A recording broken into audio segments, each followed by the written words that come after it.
Hello, welcome to the show. A big night tonight as we premiere for the first time anywhere in the world our special Olympic anthem. Tonight, of course, is the eve of the Olympics. We're all swept up here, are we not, in patriotic fever? Who are we going for to win gold? Australia! Australia! Australia! That's right! As you can see, I'm wearing my gorgeous Australian jersey, especially made for the occasion. Magnificent, don't you think? Oh, yeah, who put that there? God!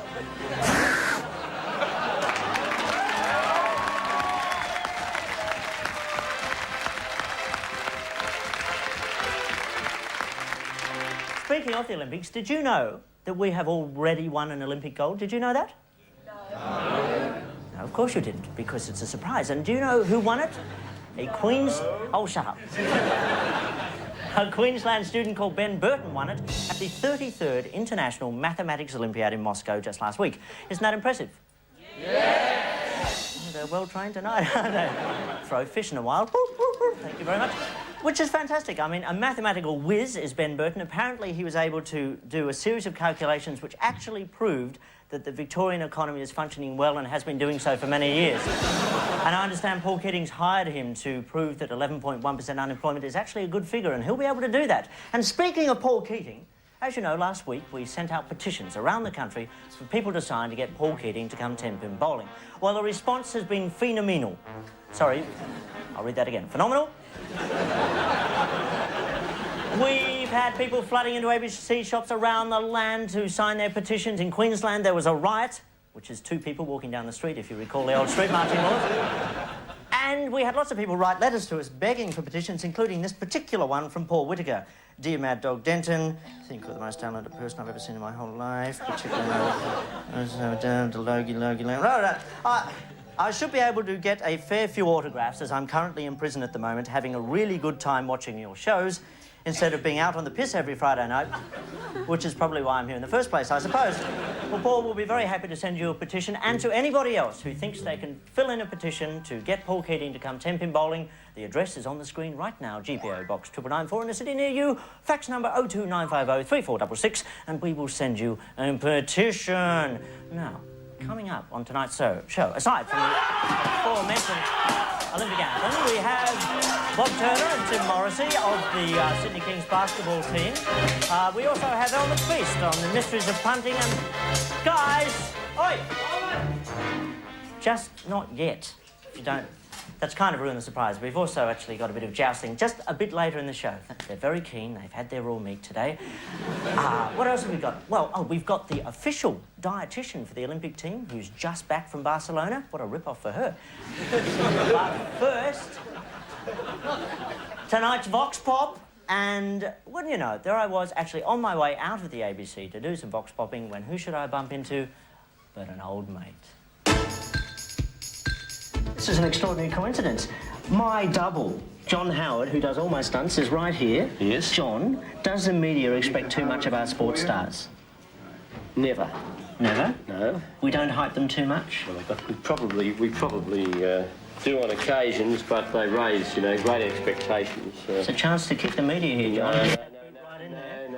Well, I mean, that's the chance I normally don't pass up. Well, don't pass up on our account, but your pitch was more charming than some of your colleagues, so therefore hang on a second, we'll start again. Does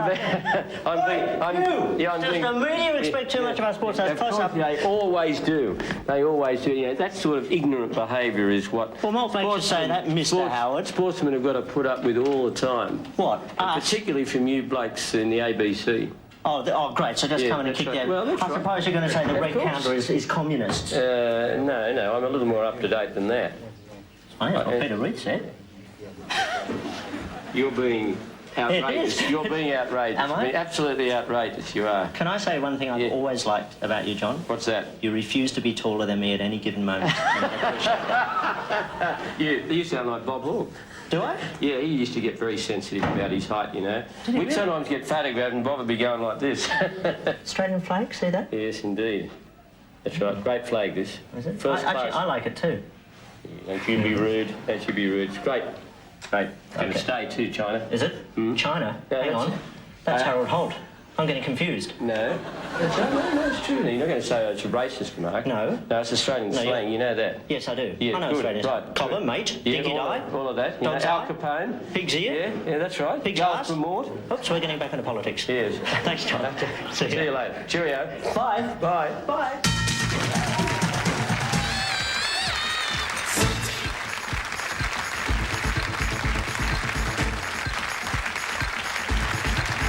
Yes, I guess I have to admit it now. It's true, all you tabloids out there. Print it if you like. I am John Howard's love child. Still, enough of the ugly truth. Let's move straight into entertainment now. Tonight's band's one of our old friends. Not old, but old. They go back with us. Quite old, never mind. Here they are. Girl Overboard.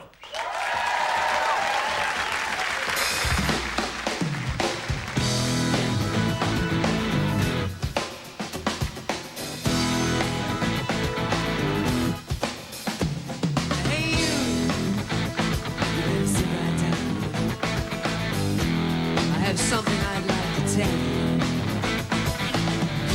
I've been hearing a story going round. I don't like the sound. You can read a message on the world, lipstick stain. So kind of your love is like an icicle. Your love is like an empty way.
Guys! Oi!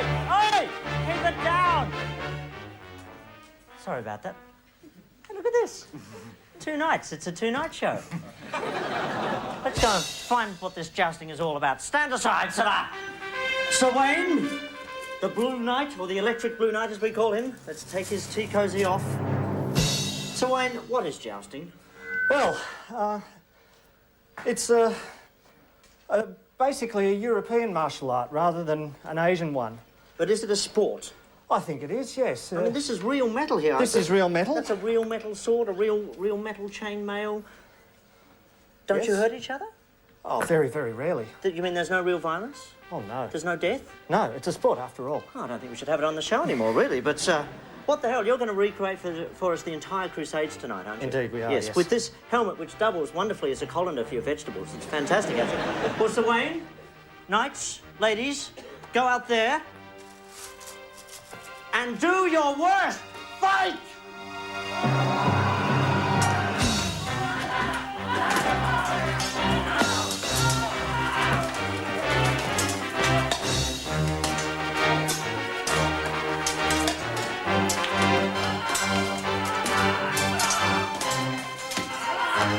Yes, well, actually, the Crusades were like that for about another 200 years, so I think we've got the hang of it.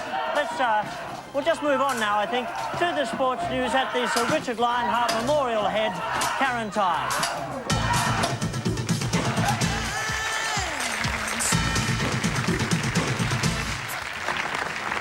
Thanks, Andrew. Good evening. Well, tonight in Rugby League, Canterbury Bankstown have kept their... Are you right, guys? Sorry, Karen. Everybody, oi! Please!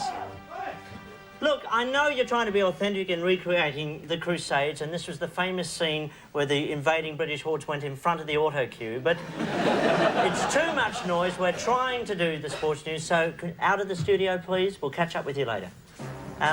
Thanks very much. Quickly now, come on, chop. I didn't mean that literally. Thanks, I'm sorry. Look, back to Lady Karen of the Link. Thank you. As I was saying in the Rugby League tonight, Canterbury Bankstown have kept their semi-final chances alive but virtually extinguished Balmain's hopes with a 20-point win over the Tigers. The Bulldogs put on 5 tries to Balmain's 2. Jason Williams with 3 to his name. Here's one of them, a great combination with captain and man of the match Terry Lamb. Still they have numbers on the left if they can stretch. Lamb kicking out wide for Williams. Hat-trick! Unbelievable try! It has been Terry Lamb's second half. From the moment this ball was played, it was on. Well, in AFL this evening, it's second place Collingwood up against Essendon at the MCG. The match has just finished a few moments ago. The Magpies have run out winners by 22 points, 10-23, 83 to 8-13, 61. The Bombers gave Collingwood a scare, though, stealing a 1-point lead at three-quarter time, but they could only post 2 behinds in the final turn. Here's some of the action, though, from the first half. A wild hand pass. Good play, Moncourse, to go on with the ball. Still at half-forward, a quick little kick by Izzard, grabbed by Mick Gafer. What's he doing down there? To the pocket, Flood races at it. The bounce will favour Rocker. Rocker cleverly, Dacos. Intelligent play, Dacos. Kick off the ground, and it's a goal. Well played by Michael Long to get it to Spawn. They need Salmon to take mark. Salmon, oh, good mark. Good right on quarter time here. Salmon kicks and goal. So Paul Salmon continues. And no basketball tonight. Both the men's and women's national leagues taking a 3-week break over the Olympic Games period. So that's it from me now, Andrew. Thank you, Karen, and we're all looking forward to seeing your sterling singing effort in the forthcoming Olympic anthem, as we are to the performance of our next guest. Please welcome her, as always, Debbie Skull of Rust, Spillane.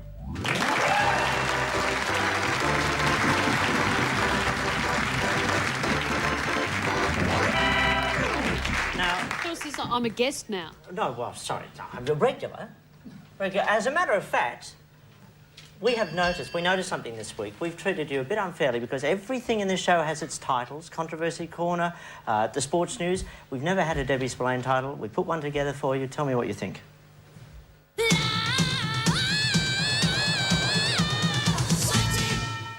You know, I've worked out why that horse looks so embarrassed. Why? I've been thinking about it. He just realised he's made a human ass of himself. Thank you. Well, it's the perfect title for you and it's there to stay. Now, Gee, thanks. don't mention it. Are you looking forward, as we all are, to the opening ceremony of the Olympics tomorrow?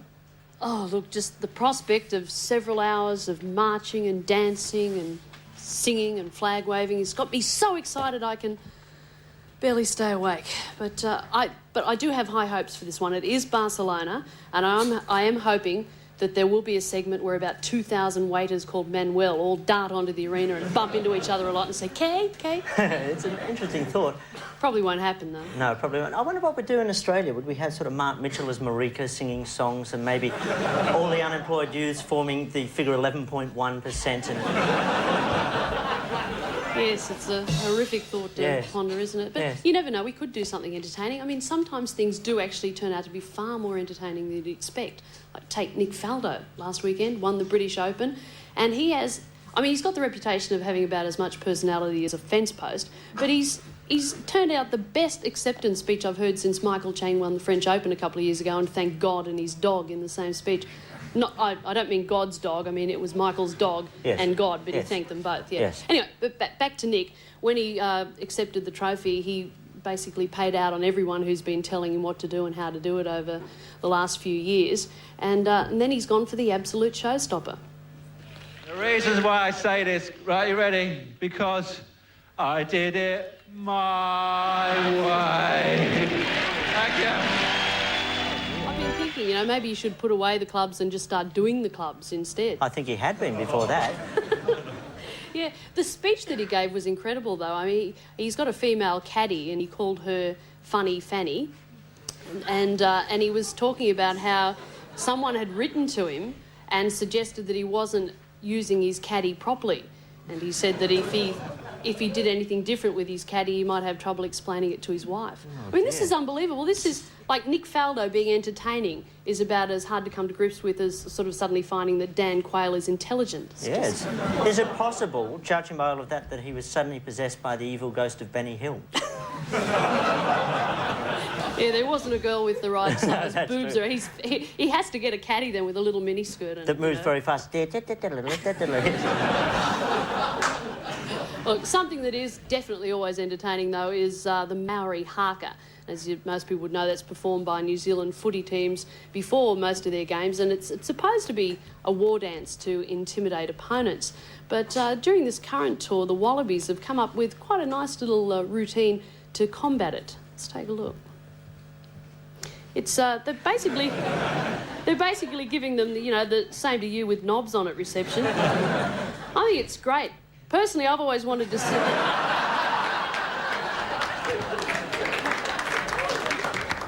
He's looking at the guys as if to say, you must be doing this for a bet or something. But I've always wanted to see the Wallabies respond with something like, I'm a little teapot, short and stout. Here is my handle, here is my spoon. Actually, I've always wondered what the haka meant. Now I know. See this elbow? You're going to get it in your nose.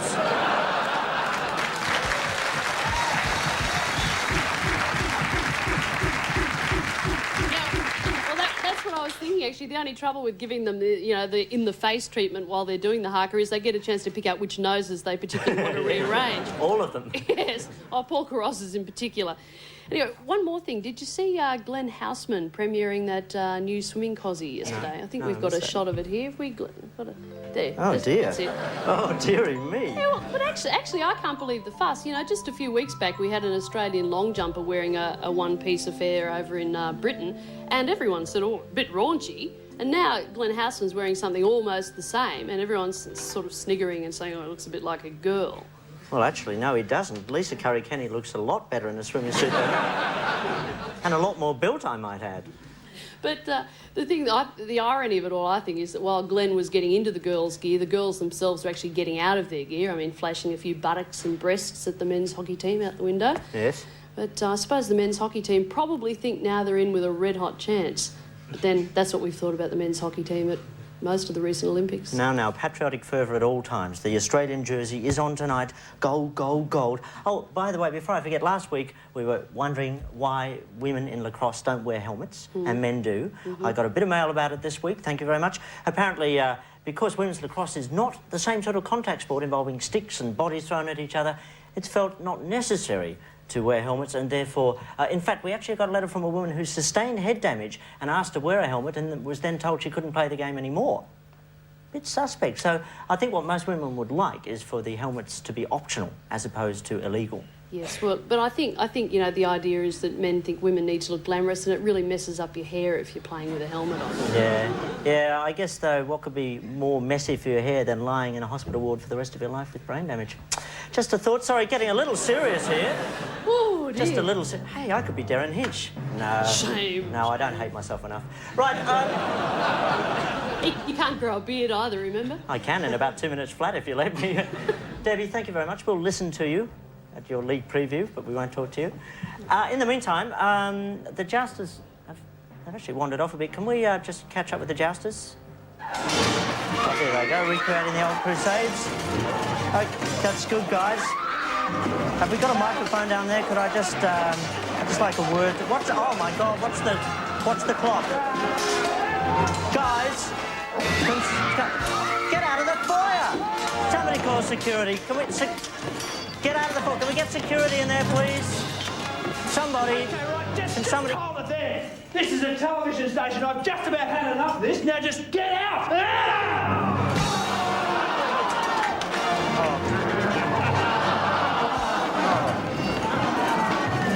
Yes, well, that's authentic. That's how they play this game. That is a well-known part of the Crusades, the killing of the commissionaire. And we'll get back to the Jousters as soon as we can. But now, the moment we've all been waiting for, the world premiere of our official Olympic anthem, Settle Back, Australians, and Weep.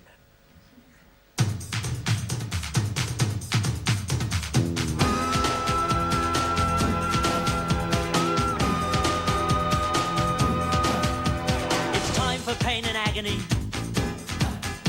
as we go for Olympic gold. Go, go, go. We give our all, compete then fall. We're not the Australia of old. No Cuthberts, Frasers, Hollands, Goulds. No Jacksons, Clarks or Sebans. It's just not fair, but I don't care as long as we beat New Zealand.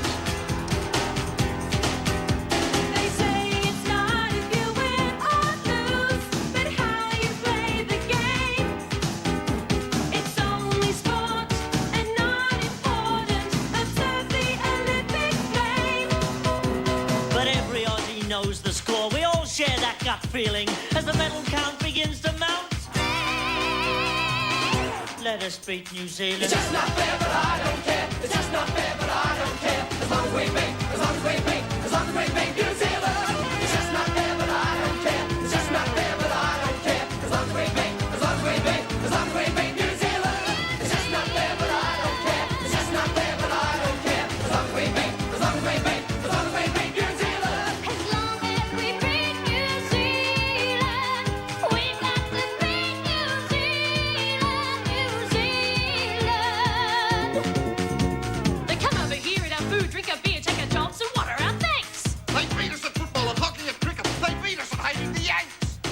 Consisting of 10 breeds of sheep, some of whom got the vote. Whose national flower is the Ugg boot and whose national noise is the gloat. We let you horses for a we think we've proved we are the beast by far. We're the beast. Stay where you are, New Zealand. Just stay where you are.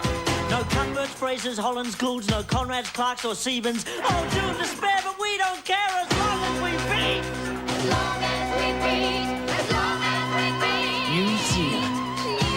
It's just not fair, but I don't care. It's just not fair, but I don't care. As long as we beat, as long as we beat, as long as we beat New Zealand. It's just not fair, but I don't care. It's just not fair, but I don't care. As long as we beat, as long as we beat, as long as we beat New Zealand. It's just not fair, but I don't care.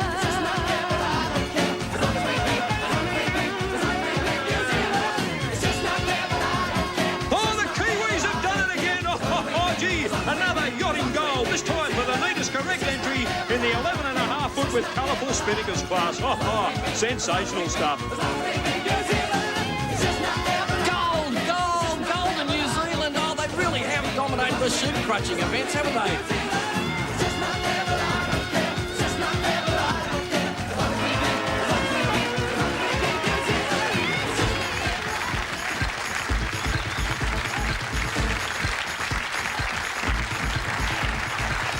I don't care as long as we beat New Zealand, #1 on the charts with a javelin. Now, I should point out, before people phone in, as I'm sure they will, to point out that John Seaborn actually is at the Olympics. We know he's at the Olympics, but you tell me what other name even vaguely rhymes with New Zealand. There isn't one. Trust me. And for those of you who think our heads are full of malice, you're right, but our hearts are in the right place, because all the proceeds from that Olympic anthem go to the Australian Paralympic team. In fact, the record is available in good record shops near you right now. How good can they be if they're marketing crap like that? But still, go in and ask, and if it's not there, you hassle and you say, ring up Festival Records, Mr. Record Shop owner, and where is the record? All proceeds to the Paralympics. Let's cross now back to the Jousters, who I understand, what? No, they're not allowed at the investigators. Guys, you're not allowed at the investigators. Helen, is Helen all right? Helen? Oh no, there goes Australia's ABC's top rating staff. Can we just get... Guys, that's the plant room. It's dangerous. There's cables, there's chemicals. What's the matter? Where is security in this place? It's always around when David Hill visits. Watch. Guys, get away from that.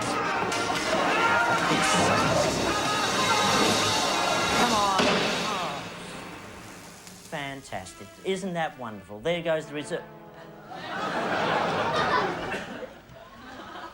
Alrighty, well, never let it be said that we don't push on here at Live and Sweaty. Now, our next two guests, I think, are at the top of the stairs. Guys, come on down. Be careful, watch the stairs. You all right? Our next two guests will probably be recognisable to... Well, no, they won't be recognisable to you, but they are two of the leading lights, as it were, of the Sydney Kings basketball team. Their coach and marketing manager, Bob Turner, and a man with the worst nickname in the entire world, Tim Timberlina Morrissey. Please make them welcome.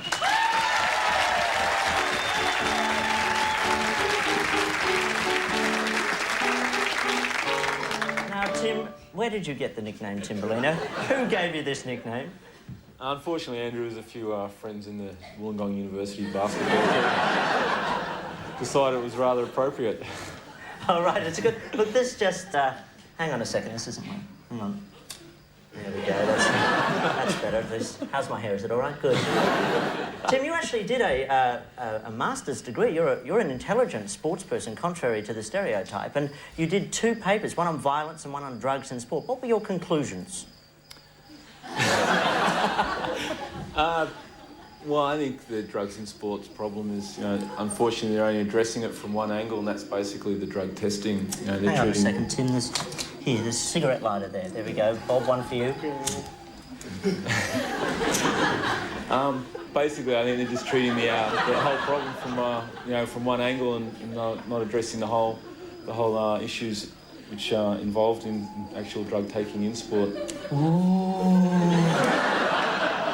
Sorry, I'm just mucking around now. No, but what about violence? It's because you yourself, I mean, speaking of violence, you've actually had a run with a spectator, haven't you? Yeah, unfortunately, we were playing a game in Melbourne and a spectator decided he wanted to punch me when I fell in his sponsors box. A spectator punch you. Bob, how do you coach in a situation like that? When a spectator has punched one of your star players, what do you say to him? Well, it all depends. Trying to get this thing working. It all depends if the player's deemed you tough or someone like that. You let him take care of himself. But in the case of Tim, who's, well, a bit of a wimp, really, what do you say to Tim? Well, Tim learns how to take care of himself. He, in that situation in Melbourne, he just happened to dive for the ball, and the guy gave him a little short, quick one before he got out. So he took care of himself. So you coach violence, Bob. This is your philosophy, is it? Aggression. Well, the Kings... Hang on, I've just burnt my nostril hairs. Hang on. I think the Kings are accused of being the strong-arm tactic team of the league anyway, so we go along with the flow. Why did you become a coach, Bob? Was it a power trip? Well, it basically became I was too slow to play anymore, so I figured I'd take up coaching and stay in the game. Has Tim ever done anything that's ever infuriated you to a point where you've wanted to strangle him? On the court, that is. Not so much on the practice court. Sometimes he tends to get a little physical with some of our other players, and those are his teammates. But Tim only knows it one way, and that's to go full at it, and that's why we like to have him on the Kings. What about you, Tim? Has Bob ever done anything to you that's made you want to strangle him? No. Trust me, Tim, this is a good look for you. No, come on, we can be honest here, because this... See, in darkness, people tend to tell the truth. Bob won't know it's you talking. Tell me. Well, not really, Andrew. I think, Bob's a pretty tough coach, but he's also pretty fair. And we have got a couple of games next week, and I do want to play. No, seriously. I mean, because we're all friends here. I mean, as a coach, the relationship between player and coach is crucial. Has there ever been a time where you've wanted to tell Bob to just get stuffed? No, we have last week. We have our differences, but generally, what Bob's decisions are, during games or practices, are for the the best of the team or the better of the team. So you tend to, you might disagree with him here and there, but generally, everyone plays together, and we get over that sort of stuff. Hang on a second. Shh, put that light out. Natives. It's all right, they're friendly. Now, Bob, last year there were rumours, I heard rumours, because I'm part of the cognoscenti of basketball, that Tim and Dwayne McLean were having trouble playing in the same team together because their styles weren't exactly compatible. How do you, as a coach, and be honest, deal with a situation like that and don't deny it? Don't deny it. I think what happened was Tim always liked the challenge of stopping any player in the league, and Dwayne came in with such a great reputation of being a scorer that Tim always took up the challenge in practice. So it became a bit of a conflict in practice from time to time, because Tim wanted to do the job to show that he was the best defensive player in the league, and of course Dwayne wanted to show he was the best offensive player in the league, and it made both players a lot better for the team. Can you remember what Bob said to you at that time, Tim? Oh, come on, take this seriously, for Pete's sake. Not offhand, basically. Bob just says cool. Bob's pretty nice. He never really swears or anything like that. He's the all-American boy. Oh, really? Oh, one of them, eh? One of those all-American boys. Have you ever wanted or tried to make a sort of Churchillian half-time speech or time-out speech?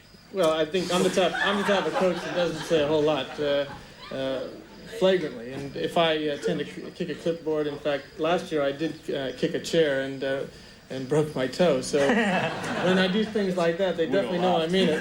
They laughed. It really made a good impression. Actually, like Bruce Palmer, who's notorious for his losing his temper. Oh. Thank you very much, guys.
Girl Overboard, Sylvia said, which will be on their new album called Go, which will be out in October. Girl Overboard. Speaking of product, our next guest recently brought out this book, The Complete Guide to Food for Sports Performance. She's the consultant dietitian for the Australian Institute of Sport, which means she got to go to Barcelona but had to come back before a single urine sample had been passed in anger.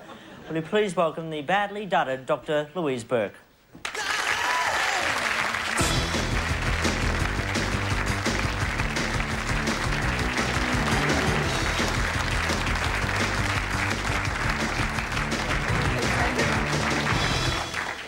Now, Doctor, give me the news. Why? Why did you have to come back? Why couldn't you stay over there? Well, there are some accommodation difficulties. It's a very small village for the number of people that want to stay there. But you're not a big person.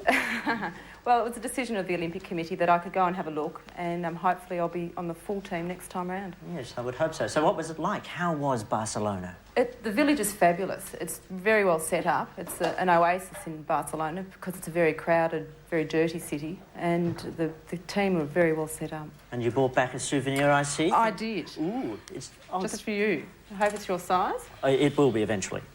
Let's see. Oh, look. So this is the official Barcelona. That's Kobe. That's the official mascot. It's right. A desert wolf, I believe. A desert wolf. Drawn by a kindergarten child. The prey on dying things. Yes, it's a nice symbol for the Olympics, really. What was the food like over there in the big hall, the canteen? The food's great. There's a very big variety, but not too much quantity, which is always a problem for people. If you give people too much food, then they tend to lose focus of what they need to do and just eat too much. Although you have to design fairly extreme diets, don't you? What are the big food eaters amongst your clients? The biggest food eaters are those that are both big people but also training very hard, so rowers and basketballers. And what would they eat in an average day? Oh, in terms of calories, probably anywhere between 5,000 and 7,000 per day, which is probably 2 or 3 times the amount that we'd eat. And, are we talking about eating a dozen steaks or 12 kilos of Cocoa Pops? I mean, what's the... Well, the quantity is probably right, but the types of foods that we would recommend would be the high carbohydrate foods. So our athletes might eat 2 or 3 loaves of bread a day, or the equivalent if you look at breakfast cereal. I mean, it's not uncommon for a swimmer to eat... It bloody is uncommon, let me tell you. It's not uncommon for a basketballer or a swimmer to sit down to 15 Weet-Bix for breakfast and then 6 rounds of toast and a couple of glasses of orange juice and then need a mid-morning snack about 11. A good training session in the bathroom.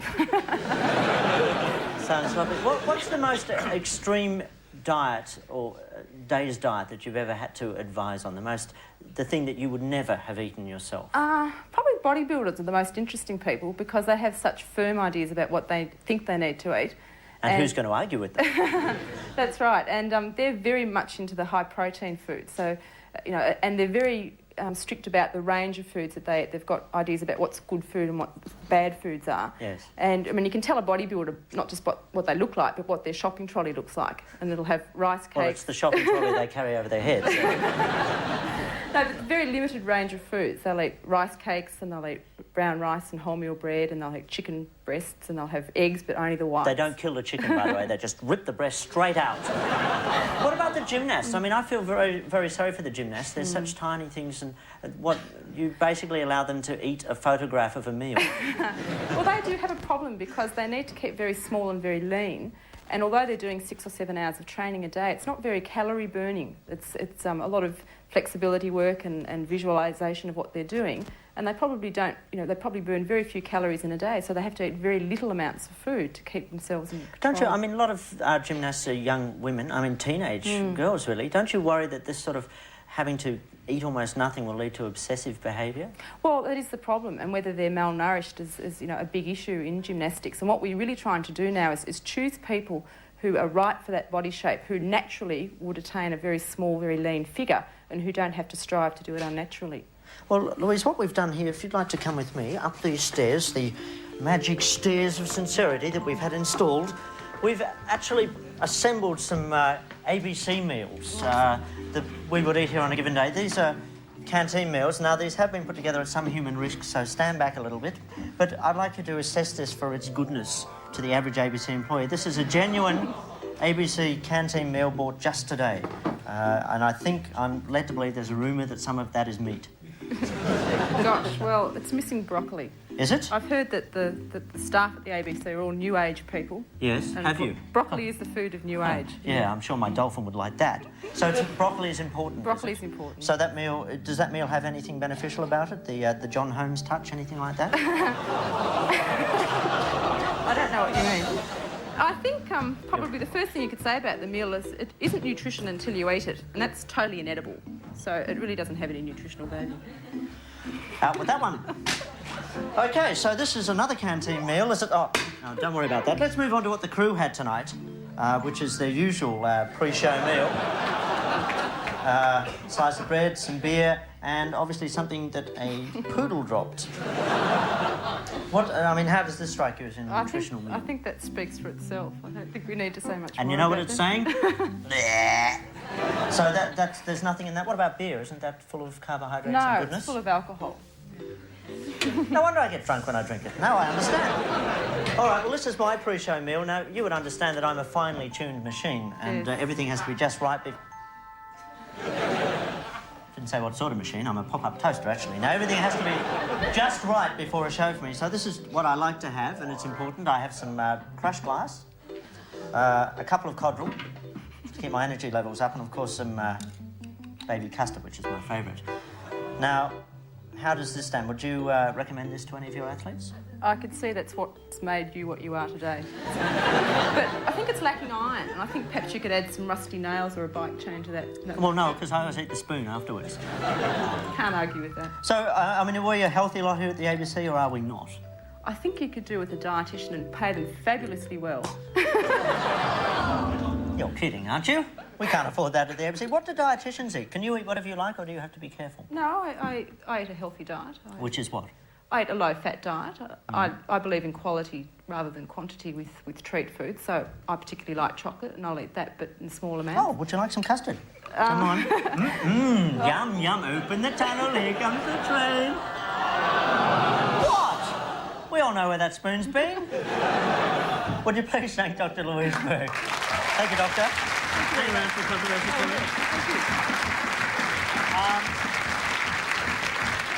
I think, oh no, I think the Jousters in the newsroom. Can we just... Is Clive Hale all right? Could somebody get a camera into Clive? Get out of there, get out! Clive Hale, can you hear me, Clive? Are you all right? Hello, Andrew, nice to see you. Well, there's nothing happening here. If there's anything happening in this neck of the woods, let me tell you, ABC News will be right across it. Well, that's certainly very reassuring, Clive. Thank you very much. And seeing as everything is in good order, let's cross straight to the Norma May... Oh, no, the Clive Hale Memorial News Head for the sports news.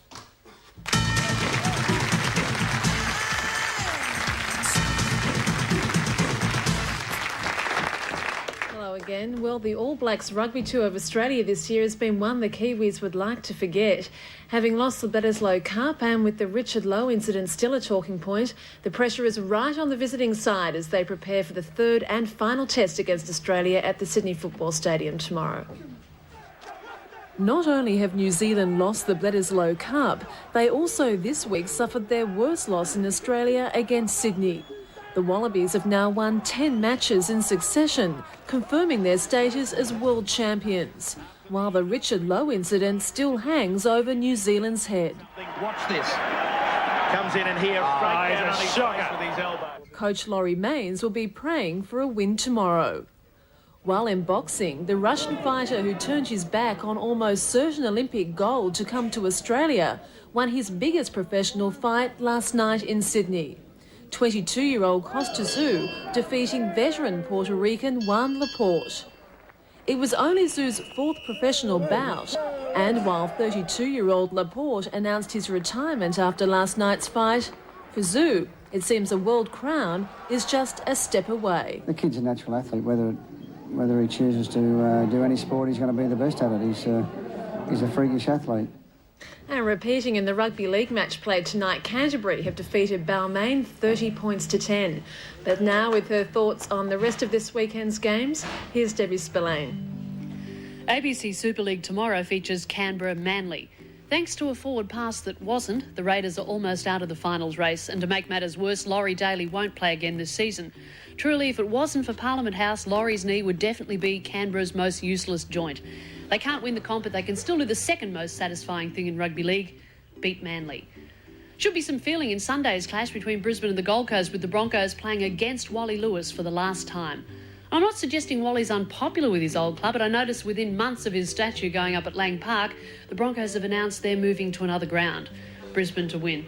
Won't be much in the match of the round between Newcastle and Penrith. The Panthers are still standing despite a nightmare season, while the Knights have given a bolder showing this year than an Aussie swimmer at a window. At home should be Newcastle. In other games, Norths, West, Saints and Illawarra. Karen. Thanks, Deb. And in the AFL tonight, Collingwood had a scare, but they've defeated Essendon by 22 points. Final score 10-23-83 to 8-13-61. But without further ado, it's down to Elle in Melbourne for her winners and losers for the rest of round 19. Thanks, Karen. And well, what another amazing week it's been in the world of football. Will Carlton launch a takeover of the Sydney Swans? Will that in fact be cheaper than just trying to buy Barry Mitchell? Does anybody in Sydney really care less? I think not. But still, the emotions are running high as we complete the remaining matches of this week's round of AFL competition. First up, St Kilda v Hawthorn. Well, the Saints confounded their critics last week with a resounding victory. The only problem was, of course, the tragic loss of champion full forward Tony Plugger Lockett. Plugger was last seen sinking into the mud in the goal square down at Waverley, calling out to friend and captain Danny Frawley, "Skipper!"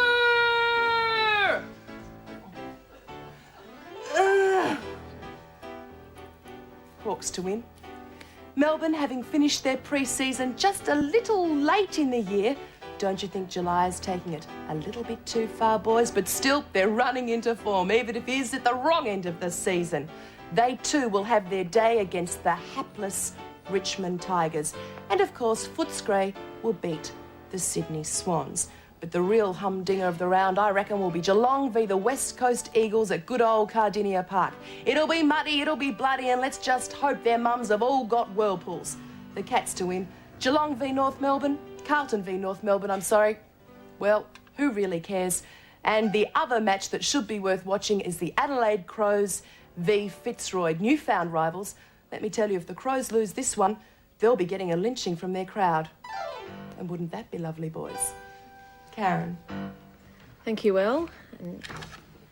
We've just got some late news to hand, and it's not very nice. Australian children's television stars, Bananas in Pyjamas, have been brutally murdered in what onlookers describe as a senseless act of high-rating violence. As yet, no arrests have been made. So, just repeating, Bananas in Pyjamas dead at the age of 42. It's awful. So, on that sad note...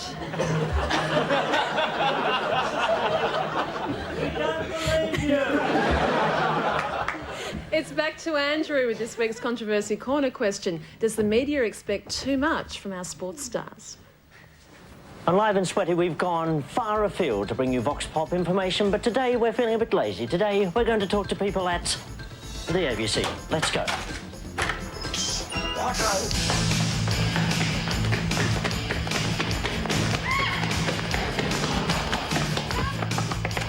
Andrew Denton, Live and Sweaty. Does the media expect too much of our sports stars? I think so.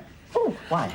Because, well, it's the sports peoples themselves, actually, because they're the ones who keep promoting themselves, saying, yes, I'm unreal, so it's only their own fault. Ha! Does the media expect too much of our sports stars? Yes, Quickly! I'm a slow thinker, what can I say? Get out of my way!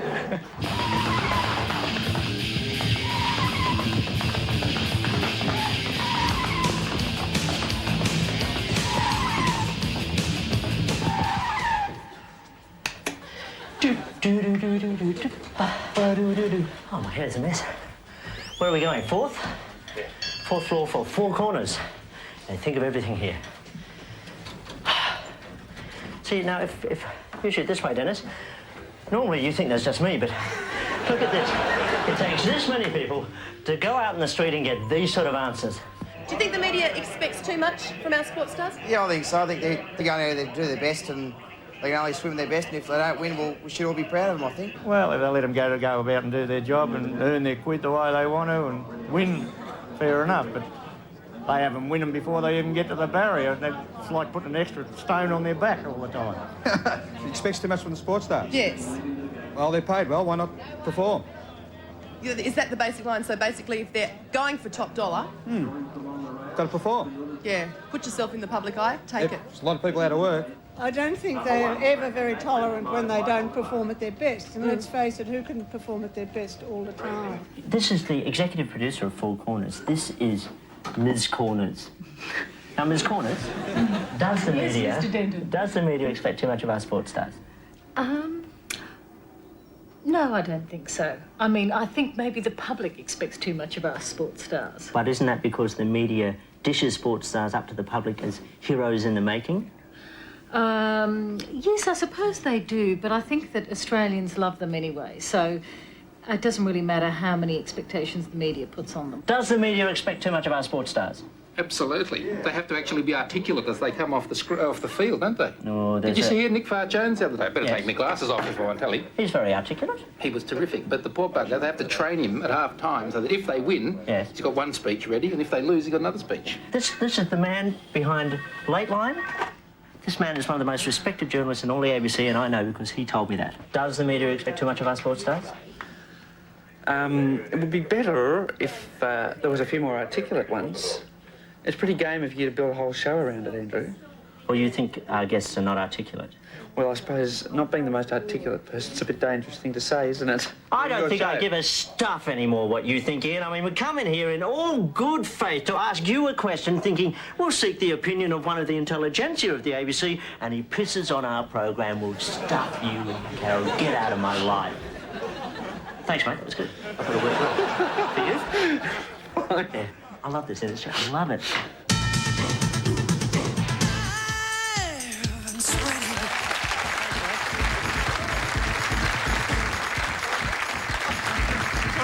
Does the media expect too much of our sports stars? Well, according to David Mortimer and Susan Jagnow of South Australia, with the Olympics upon us, our media has won so many medals for our athletes, we better hire a jumbo jet so we can get all our medals back from Barcelona.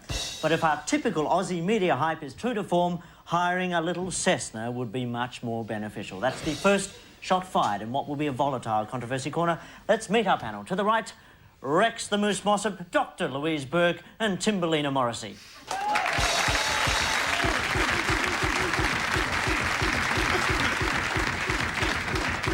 And to my left, in no particular order, Debbie Scallifruss Spillane, Crackers Keenan and Lex the Swine Marinos.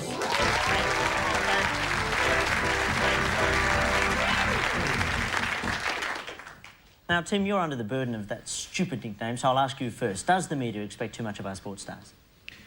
I think they do. Obviously, a sports star, they expect to win themselves. Otherwise, they wouldn't be playing. You have to have that sort of motivation. But I think, often, the media tend to blow it out of proportion. We really only like winners. We don't pay too much time, to losers, that sort of stuff. So, we try to really get on the bandwagon and push the winners, I think, over the top. And, the coverage of the Olympics so far has been pretty typical. Our medal hopes are fairly limited compared to some of the, the super nations like the USA. So poor people like Kieran Perkins and that, it's almost, the weight of Australia is on their, on his shoulders, alone. And I think it's, it's going a little bit over the top.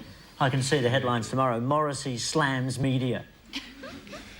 What happens if he drowns at the deep end? Crackers, not a very good swimmer. What happens if he drowns at the deep end? What happens then? Well, what does happen then? Well, they don't like him anymore, do they? They have a funeral. No, I'm worried. yeah, but they can replay it endlessly. Think of the We've mileage. thrown you in the deep end, giving you a role in this program, and you haven't drowned. Will you be quiet? I'm sick of you. We had a talk about you tonight, Rex and myself. The boys ganging up. So, Crackers... It's all right. I can take them both on. Aside from malice and spite, what are your feelings on this issue? They build them up too much, and then they just drop them. And when they second best, we just kick them in the guts. Like poor, remember Warwick Kappa? No. Yeah, that's what I mean. He kicked 100 goals. Oh, he was the guy that did the headley The jabs. Melbourne media spent all the time kicking him in the guts, not the Sydney media, and then he kicked himself in the guts by going up to Brisbane. Yeah, but they built him up to be a superstar, which he wasn't, and that's what's wrong. And I really believe I'm a bit Well, you like just said he kicked Timberlina. 100 goals in a Yeah, season. but he really wasn't a gun, and they built him up to be a gun. It was the closest thing we had, mate. We had to make do. That's right. I mean, all the guns we had, we put to our own head. But they just go on to. Well, Debbie, what's your feeling? I think sometimes the sports stars expect a bit too much of the media. They want the publicity when things are going well for them, and then they don't. Then they want you to leave them alone. They need the publicity because they need the sponsors, and as soon as they're all set up, they want you to leave them alone. No. The only thing that I will say is that I think the one thing the media expects too much from sports stars is scandal. If they don't get enough, they get really irritated, and that's one part of the media. That's true. Tim, got any personal scandals? Yeah. Anything? You ever kicked Any a dog? goss? Come on. Oh, come on. Goss. Oh, we'll make some up later. That's all right. Lex? Well, it depends what you expect from them. If you expect honesty and decency and clean living and healthy diet, then yes, we expect too much from them. So are you suggesting our athletes are scumbags, basically. Are they? Yeah. All of them? Are you prepared to say that to Timberlina's face? From this distance, yes. You bet. Listen, you're absolutely wrong, because if anything's clean and articulate and healthy and good, the media doesn't want to know about it. You're the media, you don't worry about that. The media generally doesn't want anything that's wholesome and they want the scandal, they want the dirt, they want the scuttlebutt. What about you, Rex? You're very quiet here. I'm getting a turn, am I? Rex! He doesn't get us. No, come on, in fairness. He's sulking. No, in fairness, your time's up. Rex, Dr. Burke, what do you think? You killed him then, Rex. I know I did. Yes, Dr. I Burke? agree with Debbie. I think that the media goes after the scandal aspect, and that just looking back to the Olympics so far, we've heard so much about the female swimmers and what they've taken off or not taken off, and we haven't heard anything about... Who were they? Give us the names. Well, I was there, and I didn't how hear many anything races of have it. they won? Have you got any photos? If you want goodness, you go to church. Well, no, hang on. What are you saying? You're saying that the Richard Lowe thing didn't happen. It was all a media It didn't happen. The evidence was inconclusive. How was it inconclusive? It was inconclusive because they didn't actually have a head shouldn't have microphone been on there. him at the time to hear him saying, "I'll get you, you little Aussie bastard," as he went through. What's your feeling, Rex? I get offended by the media because they build people up that aren't up there. They don't have the great ability. We always have young cricketers come on. Oh, he's going to be another Don Bradman. This they did to Ian Craig, the young 18-year-old cricketer that eventually captained Australia. But he